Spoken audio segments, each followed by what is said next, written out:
လေအဝေးမှာဝဲလွင်တဲ့ဆန်တွေရှိများနမ်းမိမေမြေသက်စင်လာသလားထင်ရတယ်ကြည်လင်တဲ့မြဝန်းဆုံးရဲ့အကြည့်တစ်ချက်အောင်မှာရင်ခုန်တန်တွေစွန့်အလုံးငါကဘာတစ်ခုလုံး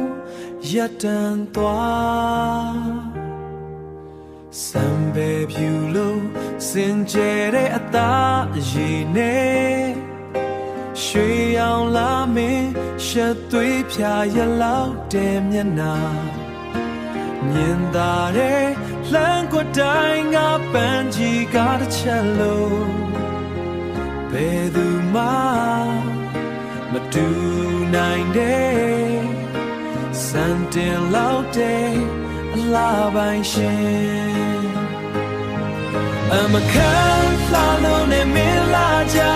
ငါလမ်းပြောင်းချီလေတိုင်းဘလုံးငယ်ရှင်နဲ့မဆွဲမလို့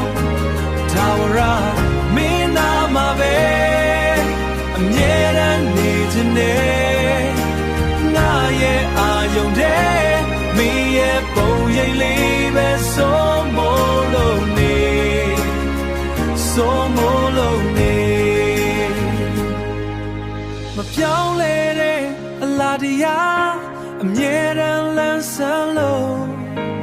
နဖျားမတပါလို့ခန္ဓာလို့နဲ့မင်းရဲ့အလားငါနှလုံးသားကိုအလိုလိုမျိုးယူဖန်စားထားအမခံလာလို့နဲ့